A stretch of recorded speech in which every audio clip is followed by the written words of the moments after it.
Ya, salam pemirsa, berjumpa lagi bersama saya dalam pembahasan buku Amanat Kepada Orang Muda. Pada saat ini kami mengundang saudara-saudara, khususnya kepada seluruh orang-orang muda. Baiklah, kita berkumpul bersama-sama dan dapat mendengarkan nasihat firman Tuhan, dan kita boleh mengerti setiap rencana-rencana Tuhan di dalam kehidupan kita masing-masing. Ya, kita akan masuk ke pasalnya yang ke-151. Pasalnya yang ke-151 judulnya Perlu Nasihat dan Pimpinan. Pada saat-saat penuh bahaya dan korupsi dewasa ini, orang-orang muda sedang menghadapi berbagai serangan ujian dan pencobaan.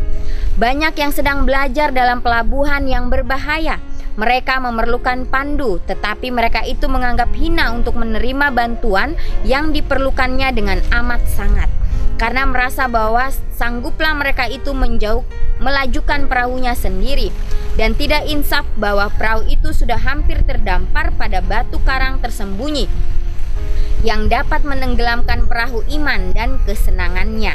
Ya, mereka itu sudah dirasuk oleh soal bercumbu-cumbuan dan perkawinan, dan beban mereka yang terutama ialah mengikuti kemauan hatinya sendiri. Dalam hal ini, waktu yang paling penting dalam hidupnya, mereka itu perlu mendapat nasihat yang tak membuat kesalahan. Seorang pemimpin yang tidak boleh sesat, inilah yang bisa mereka dapat dalam perkataan Tuhan.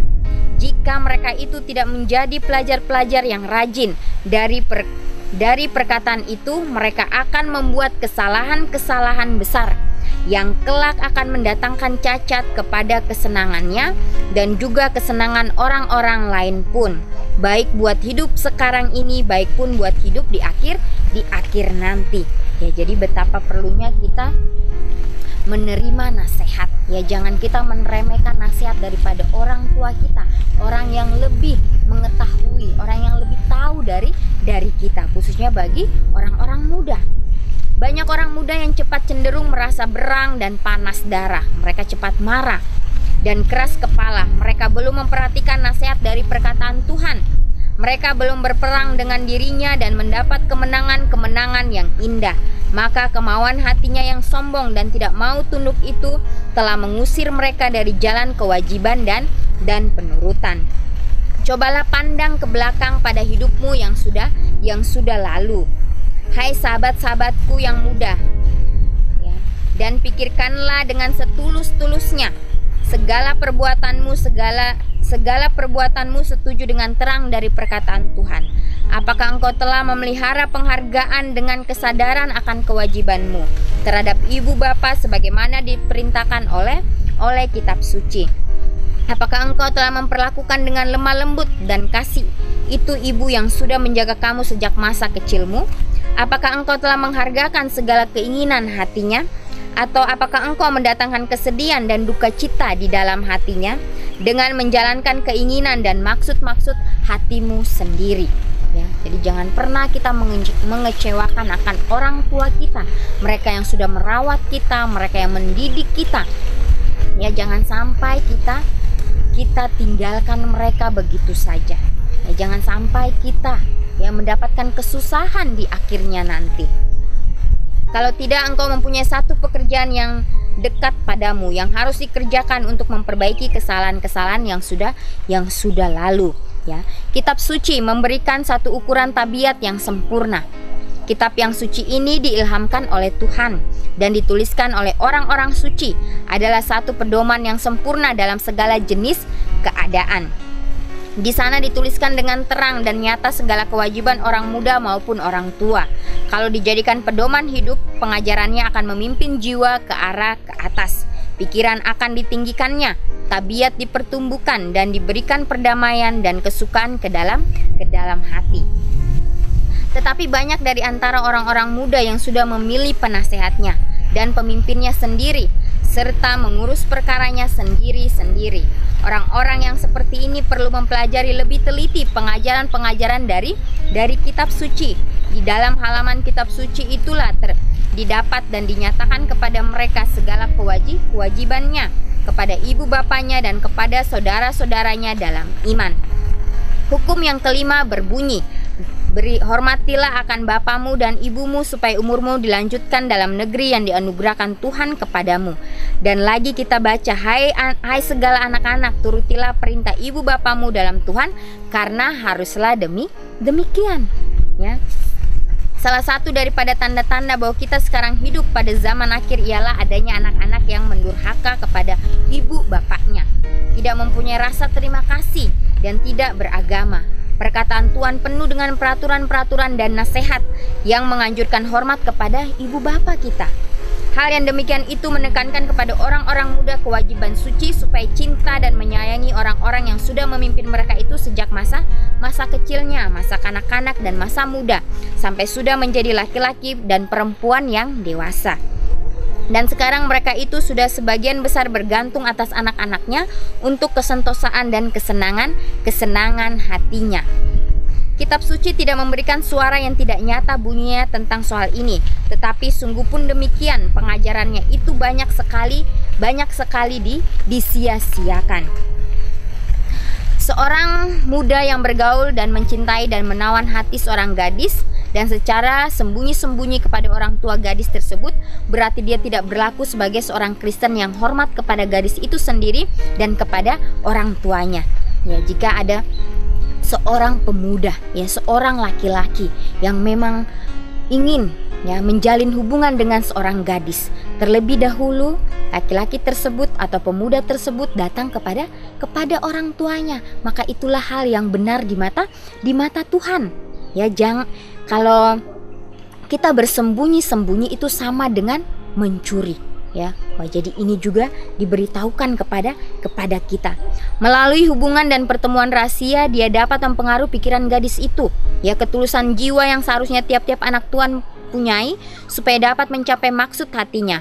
Mereka telah bertindak dengan nyata dan terbuka dan setuju dengan ukuran yang diterangkan dalam kitab suci. Dan dengan demikian menyatakan dirinya tidak setia kepada orang-orang yang cinta kepadanya dan berusaha supaya menjadi penjaga yang setia atas mereka itu. Ya, jadi bila mana orang tua sudah saling mengenal, sudah saling mengetahui, ya maka mereka akan merasa aman. Ya.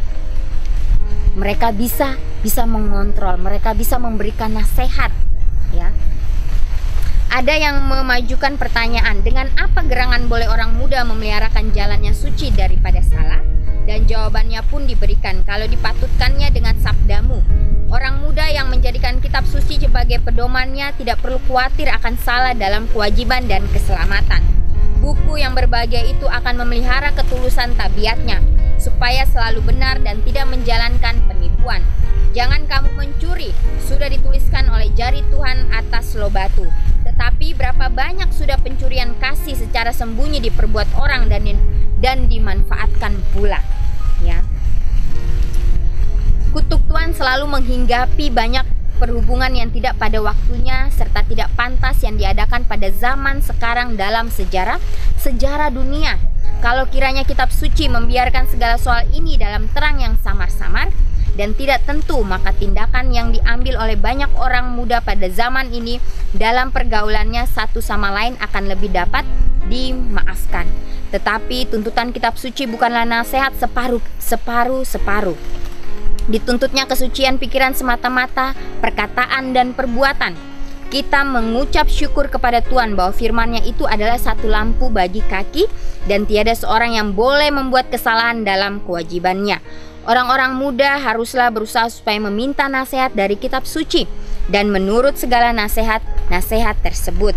Karena kesalahan-kesalahan yang menyedihkan selamanya diadakan dengan jalan menyimpang dari pengajaran-pengajarannya. Ya, jadi nasihat yang sangat indah bagi masing-masing kita orang-orang muda, begitu juga para orang tua.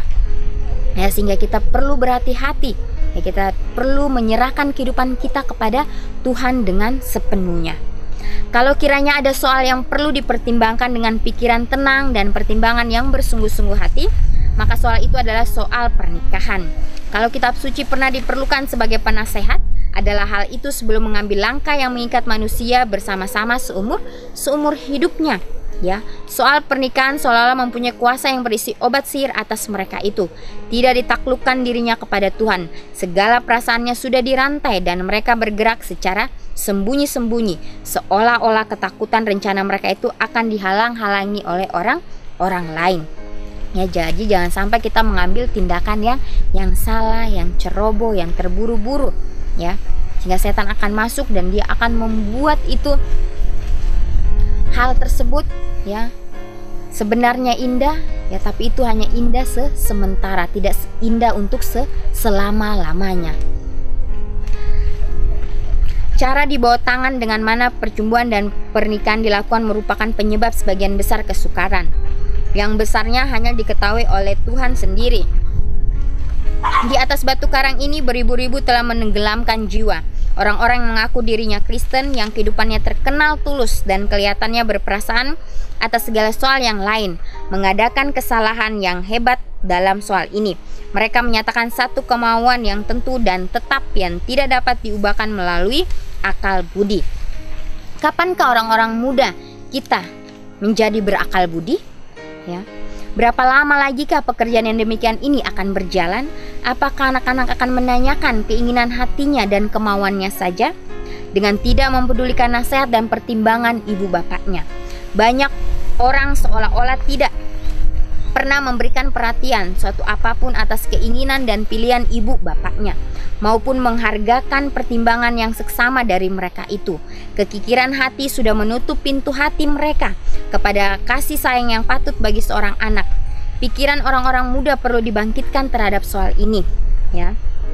Hukum yang kelima adalah satu-satunya hukum dengan mana dihubungkan satu perjanjian, tetapi adalah yaitu dianggap enteng dan disia-siakan pula dengan nyata-nyata oleh tuntutan orang yang bersuka-sukaan mengalpakan cinta seorang ibu, menghinakan penjagaan seorang bapak adalah dosa yang didaftarkan melawan banyak orang-orang muda.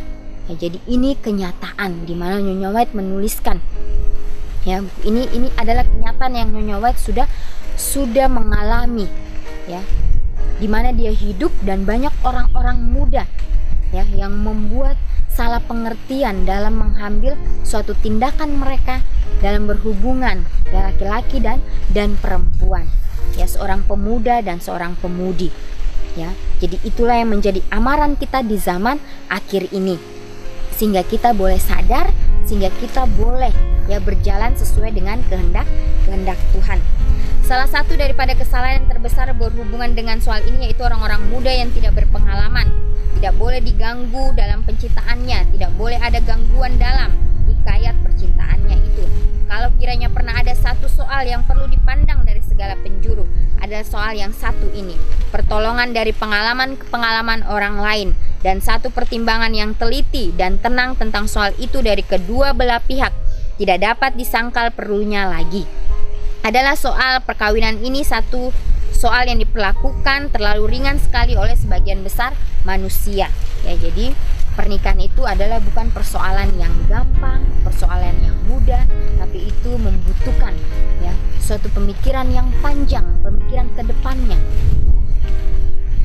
Maksudkanlah Tuhan dan ibu bapamu yang takut akan Tuhan itu dalam golongan penasehat. Ya, jadikan ibu bapak kita, tentunya Tuhan ya sebagai penasehat kita, ya. Pertimbangkan matang-matang segala gerakan hati dan amat-amatilah tiap-tiap pertumbuhan tabiat orang yang engkau timbang-timbang hendak menghubungkan nasib hidupmu. Langkah yang engkau mau ambil itu adalah satu langkah yang terpenting dalam hidupmu dan harus diambil dengan tidak terburu-buru. Sementara engkau boleh mengasihi, janganlah mengasihi dengan buta tuli, ya. Selidikilah dengan teliti apakah kehidupanmu setelah menikah akan mendatangkan kesukaan atau tidak cocok satu sama lain dan penuh sengsara. Tanyakanlah pertanyaan, apakah perhubungan ini akan menolong saya ke surga? Apakah akan ditambahkannya cinta saya kepada Tuhan? Dan apakah akan dilebarkannya daerah kegunaan saya dalam hidup ini? Kalau segala pikiran ini tidak menghadapkan sesuatu halangan, maka dalam takut akan Tuhan, majulah ke depan. Akan tetapi meski sudah diadakan pertunangan dengan tiada mengetahui sebenarnya tentang tabiat orang dengan siapa engkau bermaksud hendak mempersatukan diri, janganlah pikir bahwa pertunangan itu membuat engkau perlu harus meneruskan pernikahan itu dan menggabungkan diri seumur hidupmu dengan seorang yang engkau tidak cinta dan hormati. Jagalah dengan berhati-hati sekali cara bagaimana engkau terikat dalam pertunangan dengan perjanjian. Tetapi lebih baik, jauh lebih baik memutuskan pertunangan itu sebelum menikah daripada bercerai kemudian hari sebagaimana yang orang banyak lakukan. Ya. Jadi kalau kita sudah mempunyai hubungan, ya, nyampe ke titik pertunangan, jika kita berjalan ya tidak cocok satu dengan yang lain, mungkin ada hal-hal yang tidak sejalan, ya, kita harus mengambil keputusan, ya, ambil keputusan sehingga jangan sampai kita sudah menikah dan akhirnya bercerai. Ya, tapi nasihat ini yang menasihatkan kita supaya di dalam segala apapun yang kita lalui, kita pikirkan matang-matang. Ya, jangan sampai kita salah langkah. Ya. Cinta yang sejati adalah satu tanaman yang perlu mendapat pemeliharaan. Ya. Biarlah seorang wanita yang ingin mendapat satu pernikahan yang sentosa dan senang, yang ingin lepas dari kesengsaraan dan duka cita di kemudian hari, menyelidik sebelum dia menyerahkan kasih sayangnya. Adakah ia insaf akan kewajiban terhadap ibunya itu? Adakah ia memperhatikan keinginan hati dan kesenangan ibunya? Kalau dia tidak menghormati dan memuliakan ibunya, apakah ia akan menunjukkan hormat dan cinta, lemah lembut dan perhatian terhadap istrinya? Ya, jadi seorang pemuda dan ada seorang gadis, ya, yang sudah menjalin hubungan dengan seorang pemuda, kita harus melihat apakah pemuda itu, ya, mengasihi ibunya, apakah dia menghormatinya, ya, apakah dia adalah seorang yang penuh kasih kepada ibunya. Ya, jika dia sudah, ya, memenuhi semua, ya, kewajibannya sebagaimana anak, ya, maka dia layak menjadi pendamping kita. Ya, jadi bila mana seorang pemuda menunjukkan kasihnya kepada ibunya, apapun yang ibu katakannya, dia adalah seorang yang penurut, ya, maka dia juga akan menjadi seorang suami, ya, yang dapat menghormati istrinya. Apakah ia akan berlaku sabar terhadap kesalahannya, ataukah ia akan suka cerewet, sombong, dan bertindak sebagai diktator? Kasih sayang yang benar akan melupakan kesalahan-kesalahan, cinta tidak akan melihat kesalahan itu. Ya, jadi jangan sampai kita buta dan tuli dikatakan. Jangan sampai cinta mengelabui pikiran kita. Ya, tapi perlu penyerahan kepada Tuhan. Orang-orang muda terlalu percaya kepada gerakan hati. Seharusnya mereka jangan menyerahkan dirinya dengan terlalu gampang ataupun terpikat dengan mudah melalui pandangan luar yang menarik dari kekasihnya. Percumbuan sebagaimana diadakan orang pada zaman ini adalah satu rencana penipuan dan pura-pura, dengan mana musuh segala jiwa mempunyai lebih banyak pengaruh daripada Tuhan. Hati panjang yang baik perlu di sini kalau kiranya keadaan begitu diperlukan.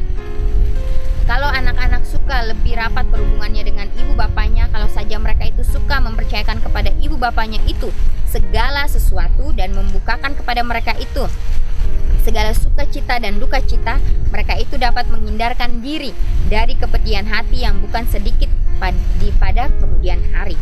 Anak-anak yang benar-benar Kristen akan menghargai cinta dan keridlaan ibu bapaknya, yang takut akan Tuhan lebih daripada segala berkat duniawi. Ibu bapak dapat mempunyai perasaan sama dengan anak-anak serta berdoa bagi mereka dan dengan mereka itu supaya Tuhan melindungi dan memimpin mereka. Di atas segala sesuatu, ibu bapak akan menunjukkan mereka itu kepada sahabat dan penasehatnya yang tidak pernah lalai, yang akan dapat menaruh belas kasihan akan segala kelemahan mereka.